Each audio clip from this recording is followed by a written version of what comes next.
Freestyle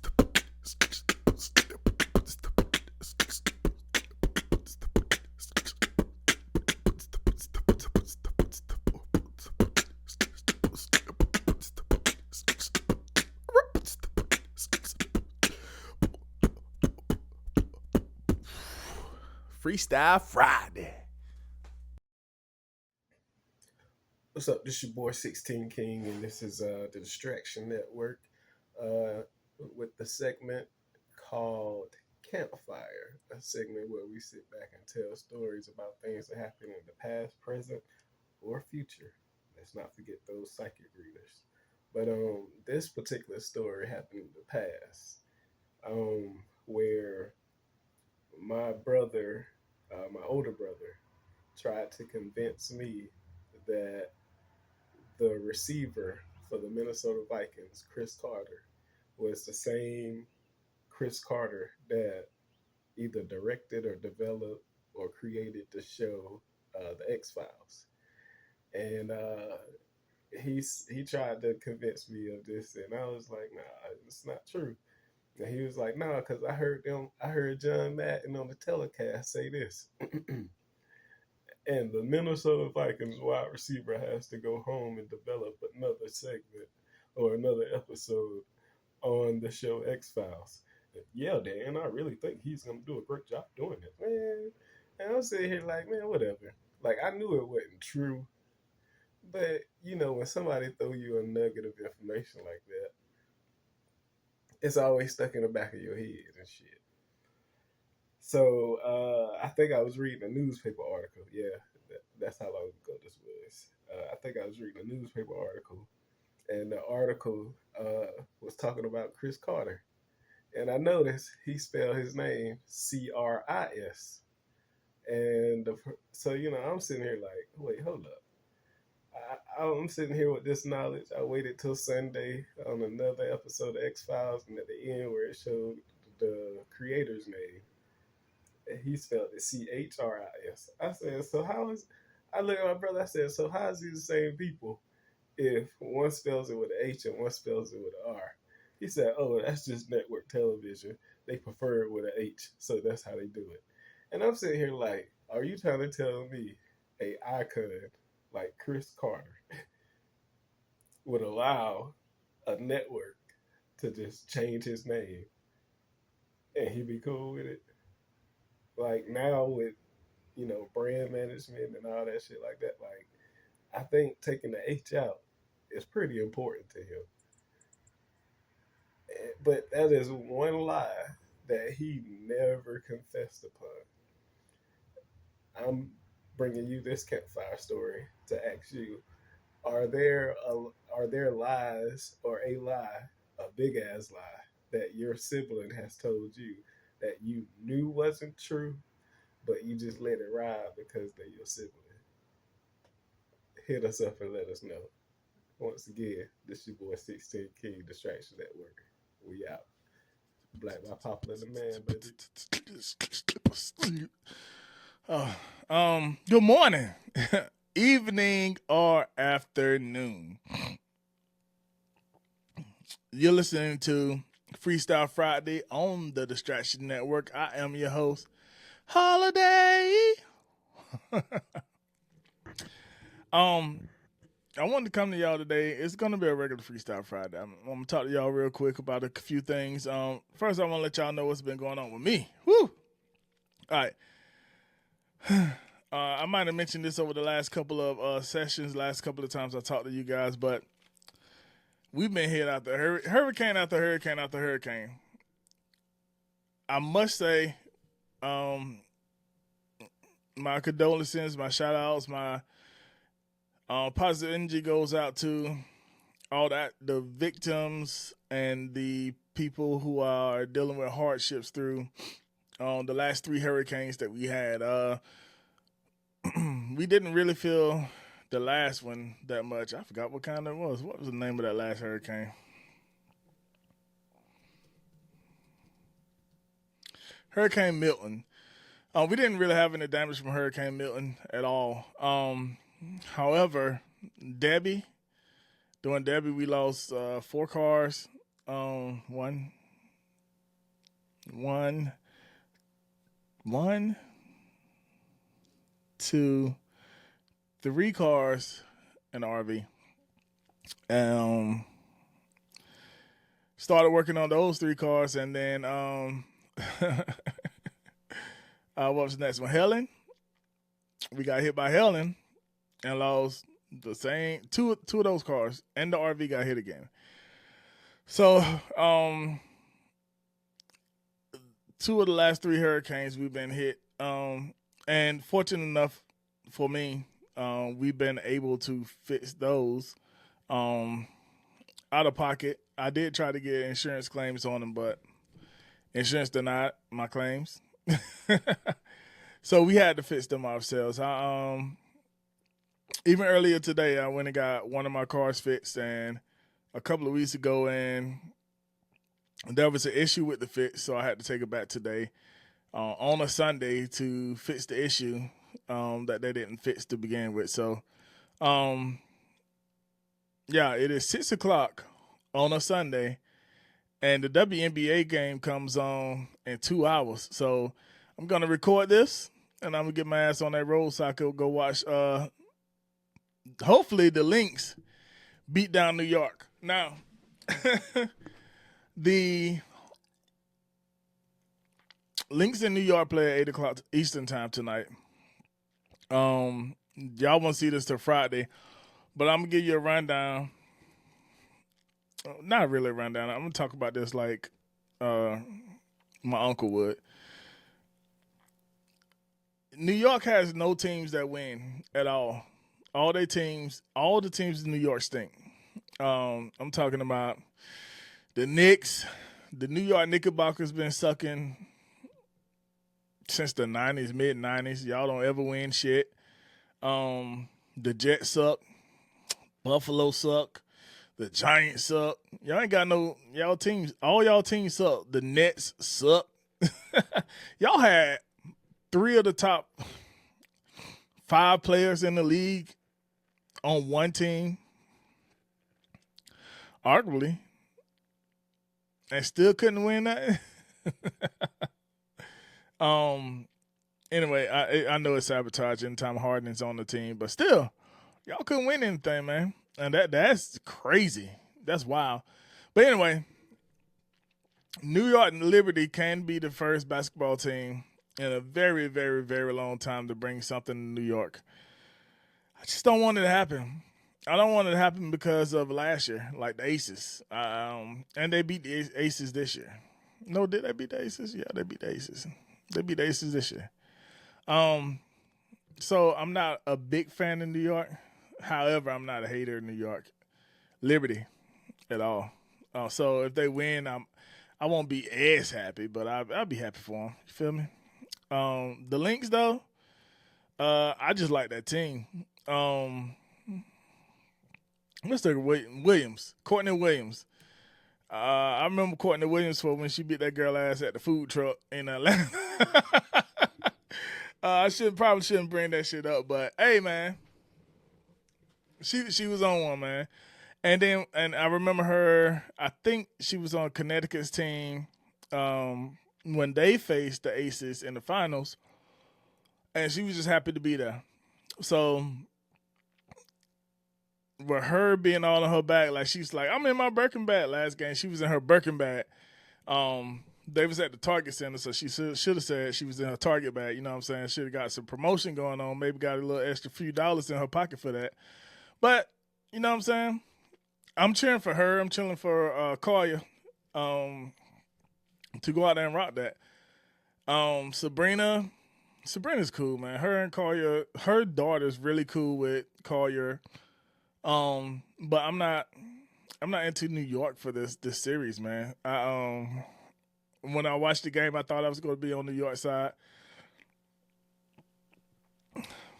but I was really liking Courtney and the way she was dribbling up and down, breaking ankles. And also the Liberty has a squad full of killers. They assembled that team together to beat the Aces. And they couldn't do it last year. But Sabrina, JJ, they got what's that girl name? She just changed her name, her last name. She just got married. What's her name? Man, I gotta go look up the roster because I can't remember their names by heart.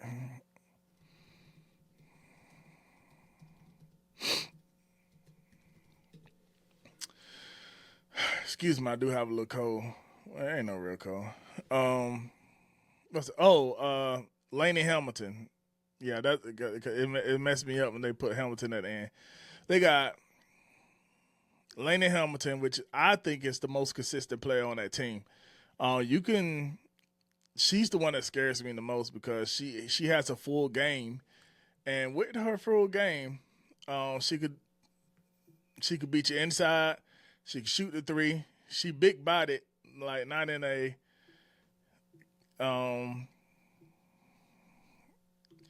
not in a truck kind of way, but she's like a little a Cadillac, like a Cadillac. And so she's solid. That's what I say. She's solid. And she can get anywhere. Breanna Stewart, everybody knows her. That's the superstar that everyone talks about on that team. But again, they got Sabrina Ionescu.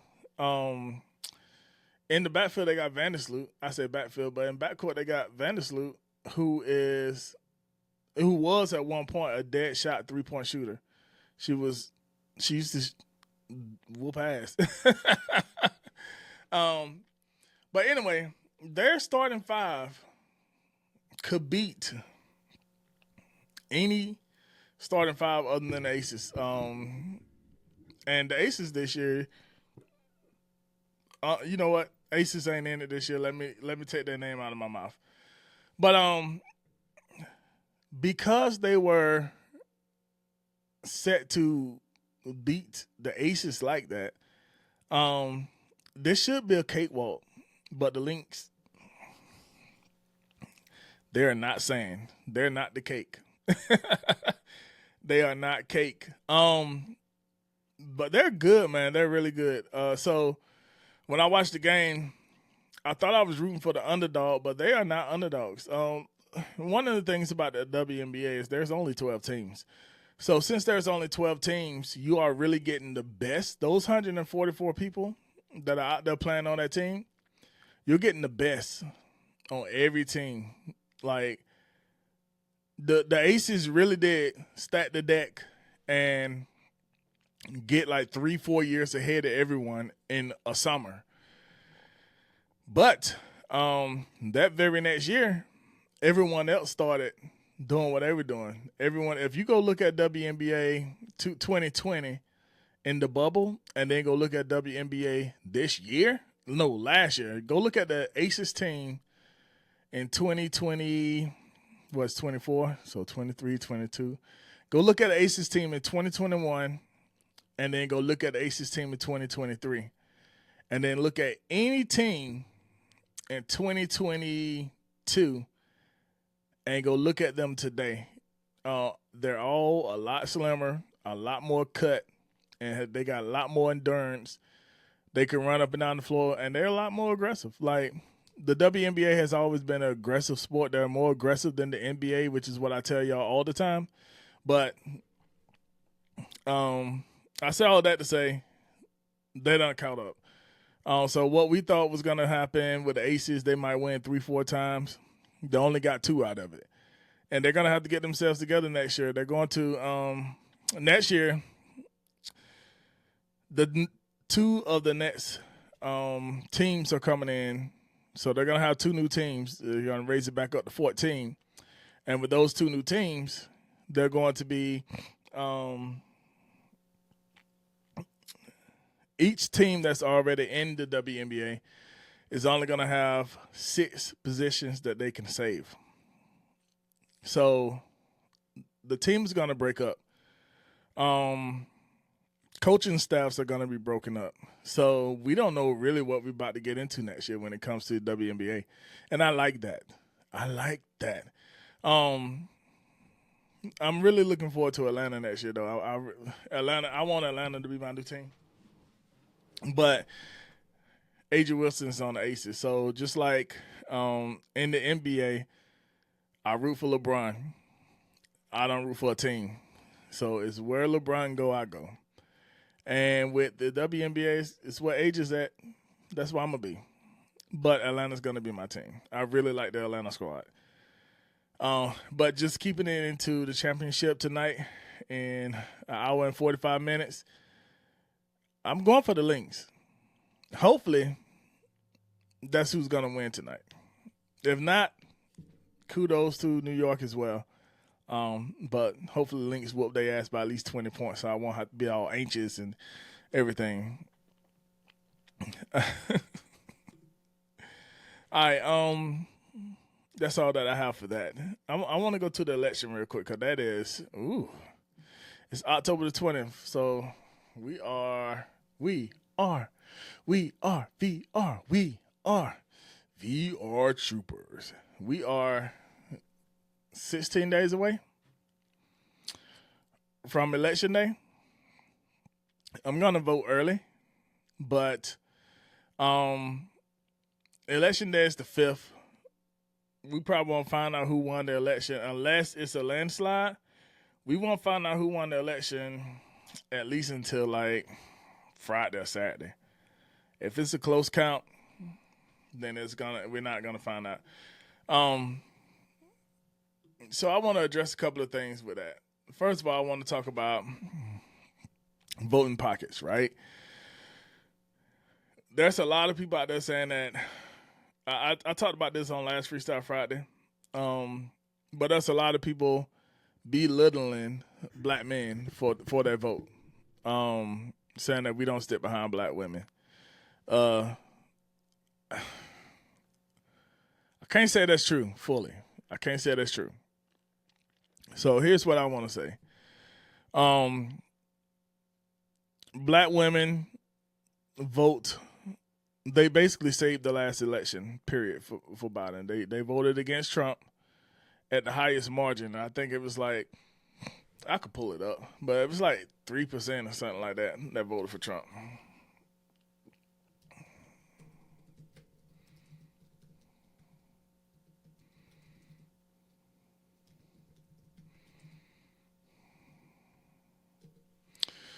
All right, voter turnout in the U.S. elections. I want to see 2020. Maybe I did that wrong. So how many Americans voted in 2020? Let's see. USA Facts.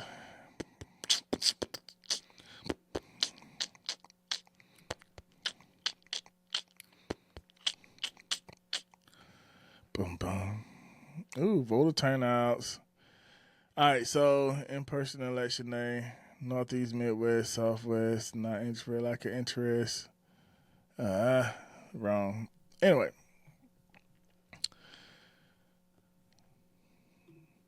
Let's see. Voter turnout in the United States presidential elections, 2020 president election votes registration table. Voting and registration table. So let's see if this is it. I already read this before. Let's see. Census program surveys.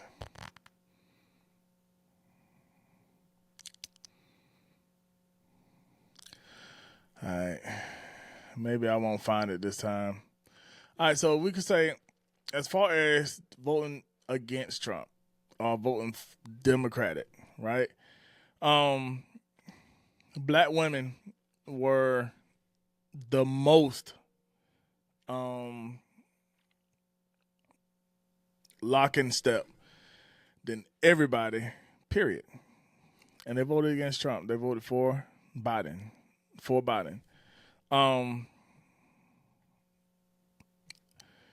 White women in a very, very, very high margin. White men was higher.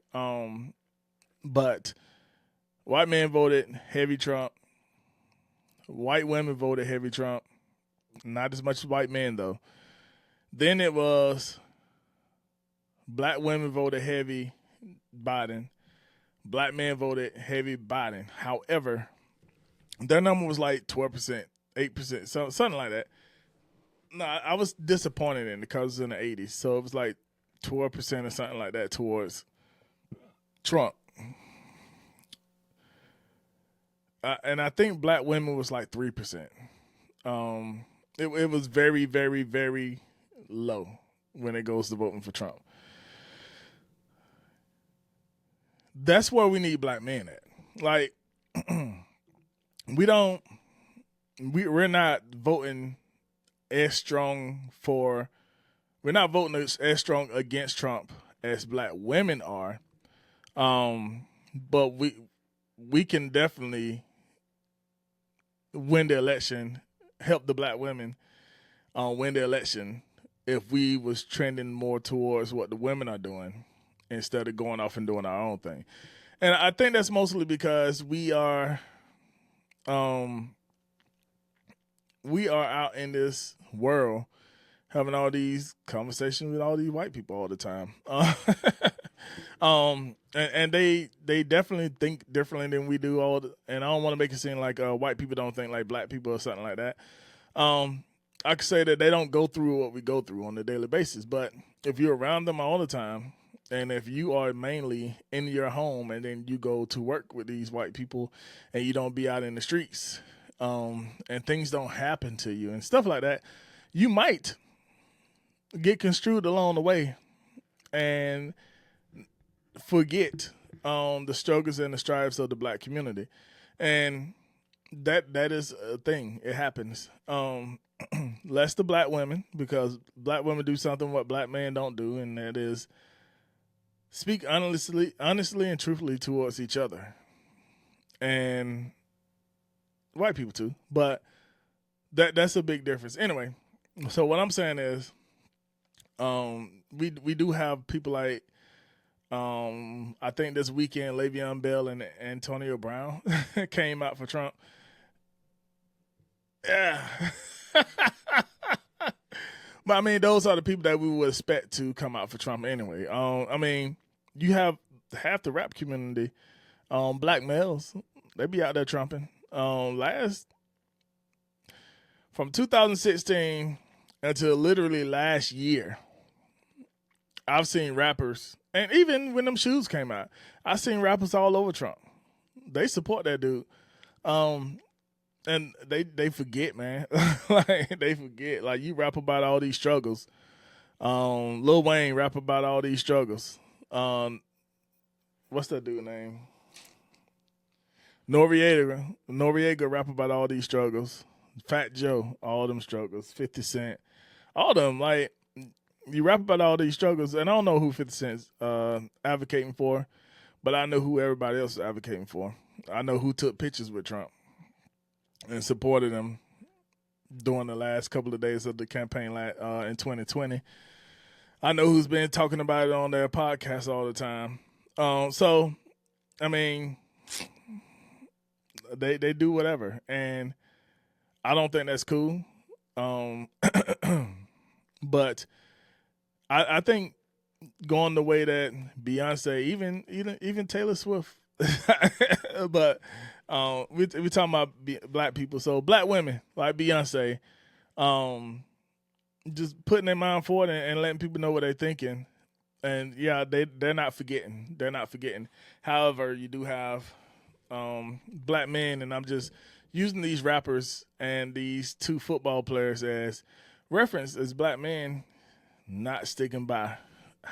And I also say that is just a small percentage of the black community anyway. I know a few black people like that, a few black men that will trump on. And same way, man. I treat them the same way. I talk to them the same way. Like, it is weird. It is weird.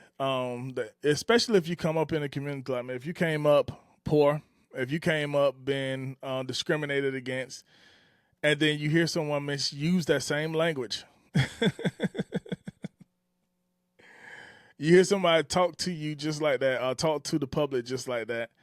And even now, that dude is delusional. But if you listen to someone talk like that and then go in and put that trap mark for them, I don't believe you. You need more people. It makes me, I don't listen to them as much anymore because of that.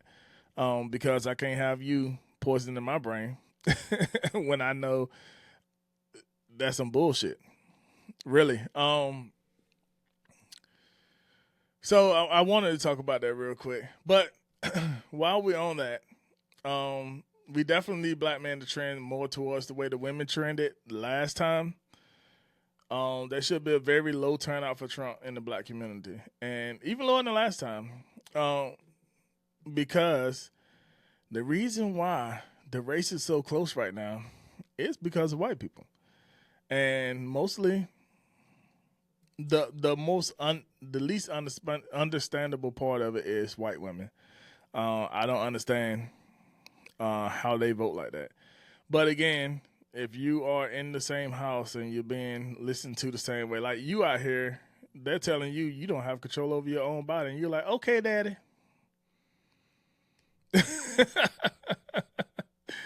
Anyway, man. While saying that, I do want to say we don't need Kamala. If you ever hear anything that I say again, I want you to hear this.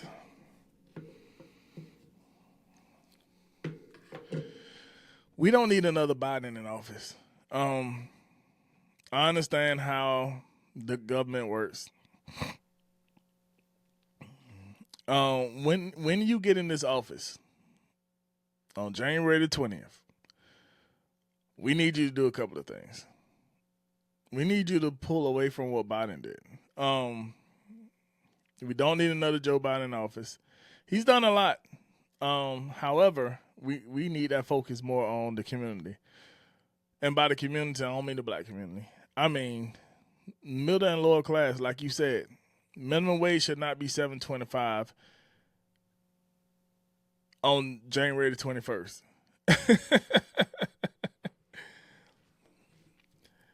Rent needs to be capped off because if you cannot make 3 times your rent, you're not eligible for an apartment in most places. Therefore, rent should be capped off at 3 times the minimum wage. And it makes sense. You should have places that are capped off at 3 times the minimum wage. If minimum wage is $7.25 an hour, I'm sorry, I said it backwards. Rent should be not more than 1/3 of minimum pay, or median pay. I said median pay. So if there's $7.25 an hour, that should be basically whatever that is should be mortgage. A rent. Because you need to make 3 times more than that in order to be able to afford the rent. Really. Like if I say it again, this time slower. If you have to make 3 times the rent in order to be able to qualify for a lease, then monthly rent should be no more than 1/3 of the median pay in an area. If the median pay is $15 an hour in an area, then rent should be 1/3 of that. It should be capped off. It definitely 100% should be capped off. Meanwhile, you should also raise minimum wage. Right now, minimum wage should be somewhere around $21, following inflation. If you don't want minimum wage to be $21, then we should cap off inflation. Inflation has to stop. But it's bad for the American dollar for inflation to stop. So we need to be raising that pay up. And for people that say, if you raise it up that high, they're going to make more than teachers. No, that's not the way it goes. When you raise the minimum wage, we got to raise everybody else's pay.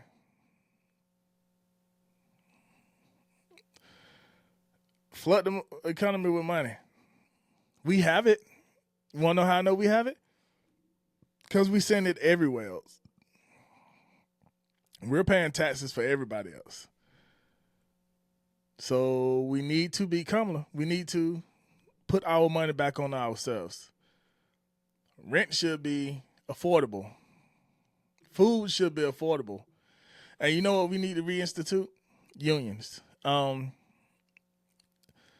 We cannot trust companies to be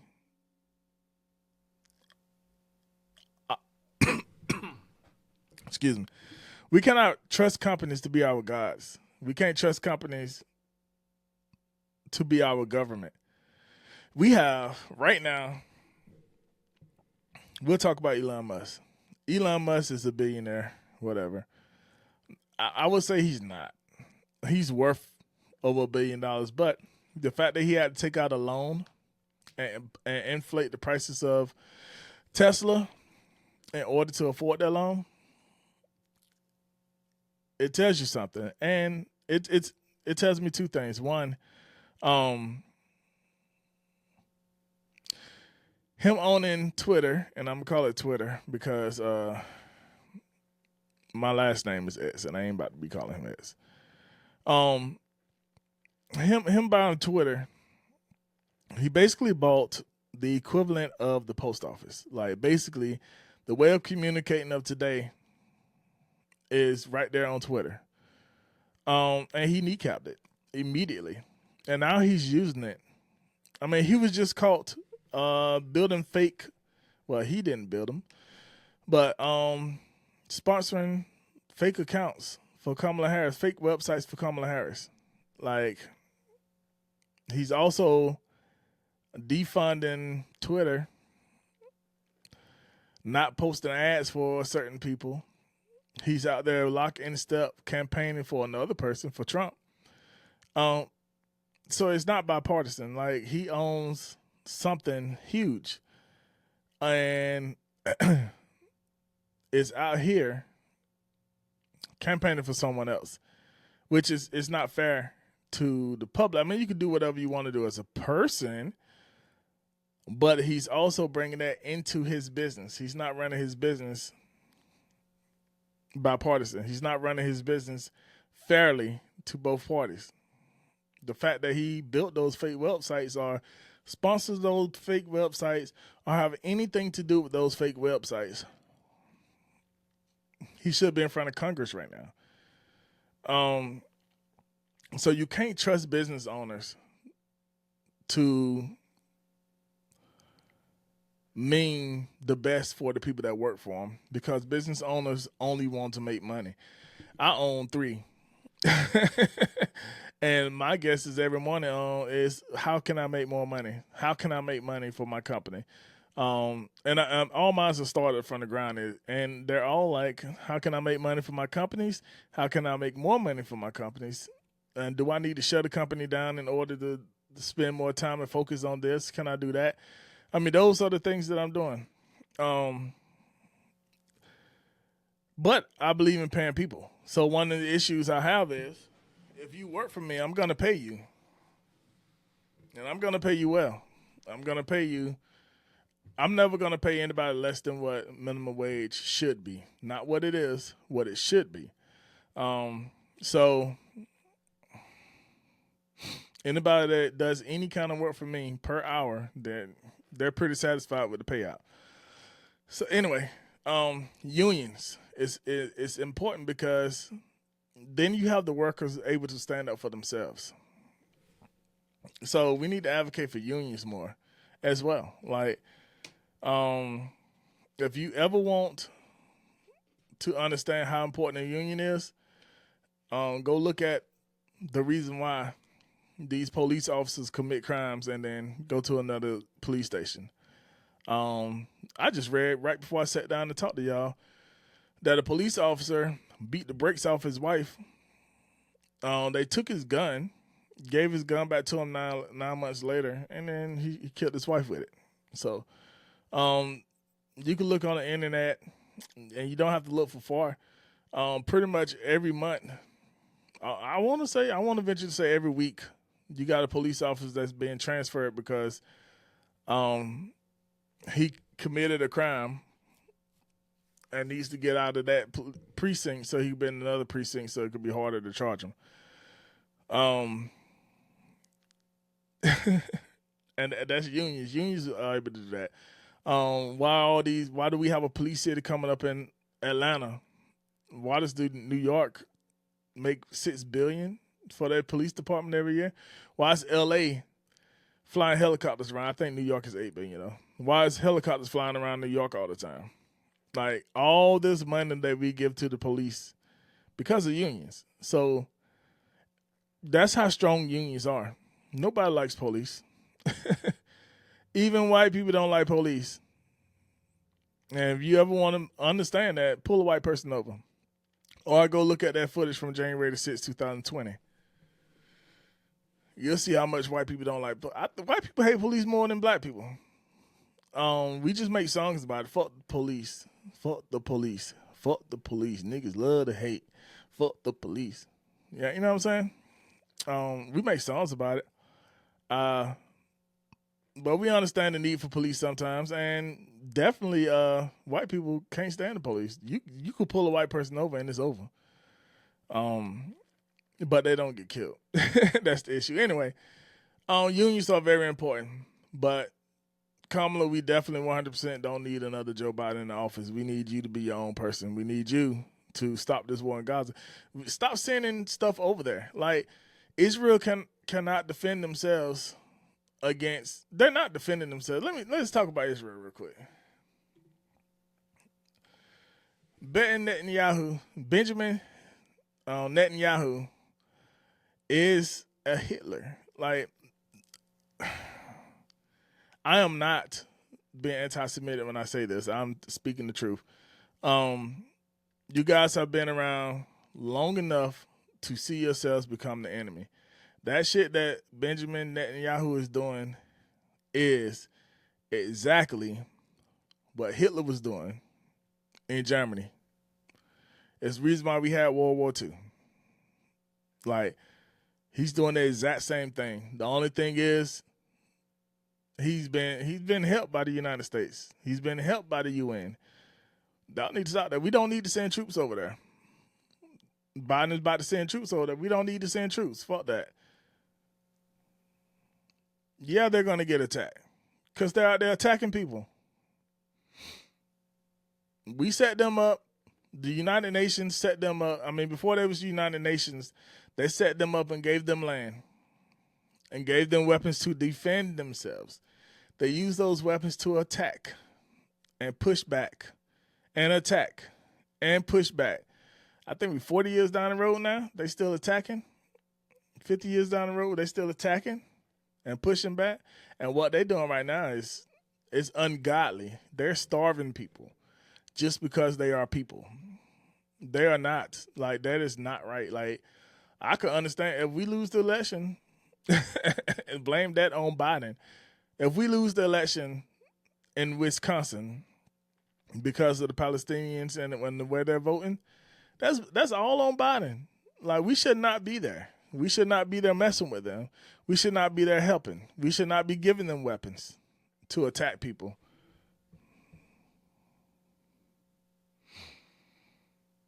My wife just asked for some food, so I guess I'll be leaving soon. Yeah, we should not be doing that. We 100% should not be sending weapons over to Israel so that they could attack other people for them. The war should be over. They just killed the Hamas leader, so we're done. We're done. War should be over. Make that man stop. You're the United Nations. We're the U.S.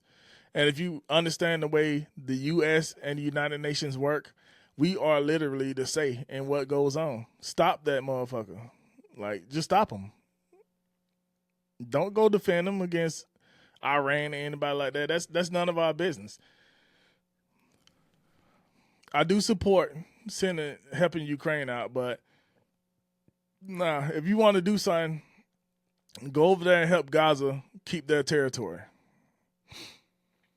and get some of their territory back, because that's not what was agreed to. We've been letting the Israelites sit over there and have more privileges than the people that own that land, that grew up in that land, that ancestry owns that land. We moved them back and said they can't go past a certain point, and then let the Israelites, Jewish people, go into that same area. Like, the Jewish people could cross the land. Gaza can't. I mean, the Palestinians can't. Right now, I mean, right before all this stuff started, and the reason why it started was because we just slowly killing, and I say we because we're the United States, Israel, United Nations, United States. We've been just sitting by letting them slowly gas off Gaza, slowly picking them off a little bit by a little bit. Anyway, but we can't do that. We have to stop Netanyahu from doing what he's doing and stop defending him. He's really out here as we have possibly a Hitler coming into office if Kamala doesn't win, and we definitely have a Hitler over in Israel right now. And those are my words. That is not the words of the Distraction Network. I'm joking. That's Distraction Network is me too. But we need to stop that. Like, I don't understand. I do not understand why we are so headstrong over letting them people do whatever they want to do. Like, I don't. Most Israelites aren't even with this. Like, we have now entered the territory of genocide, and it's America, we're allowing it, and that's going to hurt us in the long run because everybody's sick and tired of Israel over there. And they're not putting it in our news, but if you go look at world news, if you go look at the BBC, if you go look at news in Africa and Egypt, if you go look at news over in even in Europe, they said, like, all those other areas over there in Africa, because what we call the Middle East is actually the northern tip of Africa. It's the African tip that's between Europe and Asia. But all of them people are getting tired of it. And it's more than just Iran that want to gear up against Israel. And Israel better stop. And it'll be their own fault. Like, they can get torn the fuck off this earth. Like, really. And we're allowing it. If you know the history over there, you will understand that those people, other than being placed there by the United Nations, they really have no rights to that land.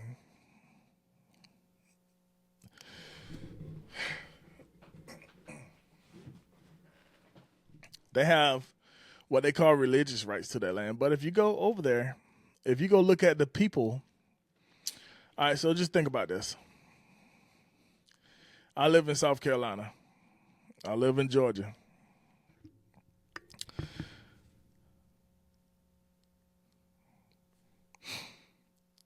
I have 6 kids. 3 of my kids decide they're going to move to Georgia, to my home in Georgia. 3 of my kids decide they're going to stay in South Carolina.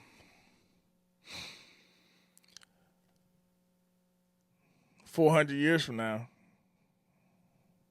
my kids that moved to Georgia and all their ancestors, all their kids and all that, all the downline decide they want to move back to the land in South Carolina.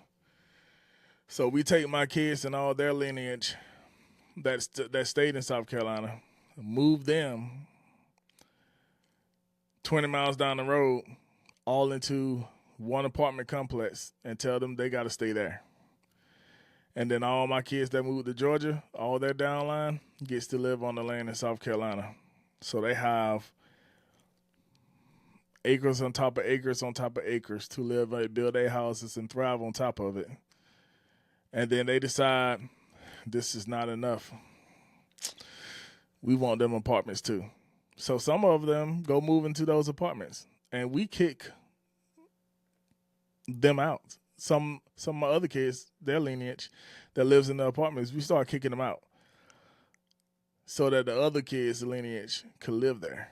Like, it doesn't make sense. It doesn't make sense. And then some of my other kids' lineage, some some of them say, hey, y'all about to go get some free land in South Carolina? And they let it be known. And then people that's nowhere in my lineage just hops on board and say, hey, you know what? I'm going to claim Adams. I'm going to claim Adams. I'm going to go live on that land too. So some of the people aren't even from my lineage anyway. But they got all the rights to my land that I left for my kids. They got all the rights to my the apartment complex that was cleared out for my other kids. And they have the ability to kick my other kids out of those apartments. Like, that's basically what's going on in Gaza right now. Like, some of those people by bloodline, you can't even connect them to that land. But they live there and they have more privileges than the people that lived in that land for hundreds of years. I ain't gonna say thousands, for hundreds of years. And it's not fair. It's not fair to them. And then on top of that, the United States and the United Nations give them weapons, not only to defend themselves, but to attack more people. So that's the problem there. Like, and that's the basic history of that land. And anybody who's Pan-African and know anything about Zionism and all that, the black side of it,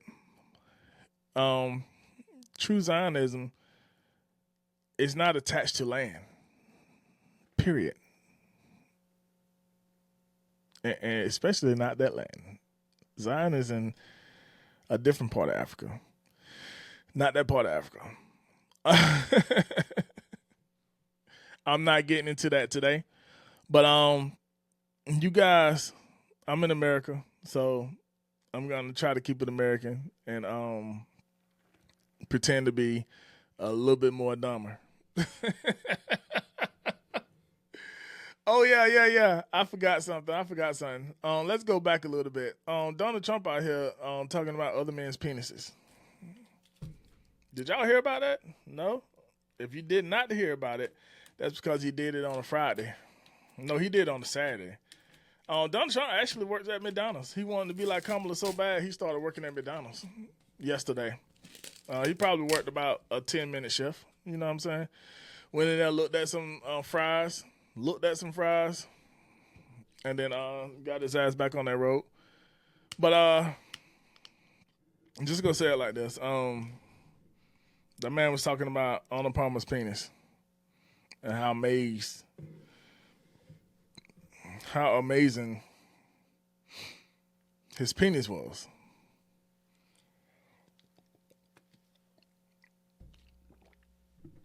Ew. All right. That's all I got to say about that. You can check everything I do at www.distractionnetwork.com. Until next time, take care. Be safe. Holla!